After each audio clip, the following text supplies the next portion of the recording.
ਲਓ ਜੀ ਦੇਖੋ ਦੋਸਤੋ, ਜਿਹੜੀਆਂ ਜਮਾਤਾਂ ਇਲਾਹੀ ਜਮਾਤਾਂ ਹੁੰਦੀਆਂ ਨੇ ਨਾ, ਜਿਨ੍ਹਾਂ ਦਾ ਕੋਈ ਨਿਜ਼ਾਮ ਹੁੰਦਾ ਹੈ, ਇੱਕ ਹੱਥ ਦੇ ਵਿੱਚ ਸਾਰਾ ਸਿਸਟਮ ਚੱਲ ਰਿਹਾ ਹੁੰਦਾ, ਉਹਨਾਂ ਦੇ ਖੁਦਾ ਤਾਲਾ ਦੀ ਮਖਲੂਕ ਦੀ ਜਿਹੜੀ ਖਿਦਮਤ ਹੈ ਜ਼ਿਆਦਾ ਕਰਨ ਦੀ ਮੌਕਾ ਵੀ ਮਿਲਦਾ ਹੈ।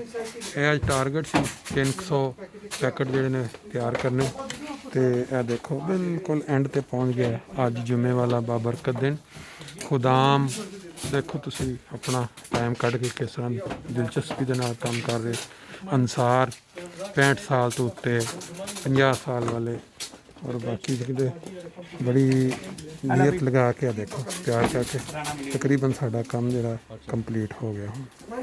ਤੇ ਜਿਹੜੇ ਮੁਤਰਜ਼ੀਨ ਨੇ ਇਤਰਾਜ਼ ਕਰਨ ਵਾਲੇ ਜਮਾਤੀ ਨਿਜ਼ਾਮ ਤੇ ਜਾਂ ਖਿਲਾਫਤ ਤੇ, ਉਹਨਾਂ ਵਾਸਤੇ ਇੱਕ ਛੋਟਾ ਜਿਹਾ ਨਮੂਨਾ ਕਾਫੀ ਹੈ ਕਿ ਜਮਾਤ ਦੀਆਂ ਜਿਹੜੀਆਂ 4 ਤਨਜ਼ੀਮਾਂ ਅਨਸਾਰ, ਖੁਦਾਮ, ਲਜਨਾ, ਇਤਫਾਲ, ਇਹ ਸਾਰੇ ਆਪਣੇ ਆਪਣੇ ਸ਼ੋਬੇ ਦੇ ਵਿੱਚ ਇਸ ਤਰ੍ਹਾਂ ਦੇ ਕੰਮ ਜਿਹੜੇ ਨੇ ਰਫਾਈ ਕੰਮ ਉਹ ਵੱਧ ਚੜ੍ਹ ਕੇ ਕਰਦੇ ਨੇ, ਔਰ ਬਲਾ ਲੌਸ ਬਗੈਰ ਕਿਸੇ ਲਾਲਚ, ਬਗੈਰ ਕਿਸੇ ਮਤਲਬ ਦੇ। ਕਿਉਂਕਿ ਸਾਡਾ ਇੱਕ ਨਿਜ਼ਾਮ ਖਿਲਾਫਤ, ਸਾਨੂੰ ਅੱਲਾਹ ਤਾਲਾ ਨੇ ਖਿਲਾਫਤ ਦੀ ਬਰਕਤ ਤੋਂ ਨਵਾਜ਼ਿਆ। ਉਹਨਾਂ ਵੱਲੋਂ ਜ਼ਰਾ ਵੀ ਇੱਕ ਇਸ਼ਾਰਾ ਮਿਲਦਾ ਕਿ ਸਾਰੇ ਜਿਹੜੇ ਨੇ ਆਪਣੇ ਸਾਡੇ ਖੁਦਾਮ, ਇਤਫਾਲ, ਅਨਸਾਰ, ਲਜਨਾ ਆਪਣੇ ਆਪਣੇ ਸ਼ੋਬੇ 'ਚ ਇਹੋ ਜਿਹੇ ਕੰਮਾਂ ਦੇ ਵਿੱਚ ਲੱਗ ਜਾਂਦੇ ਨੇ।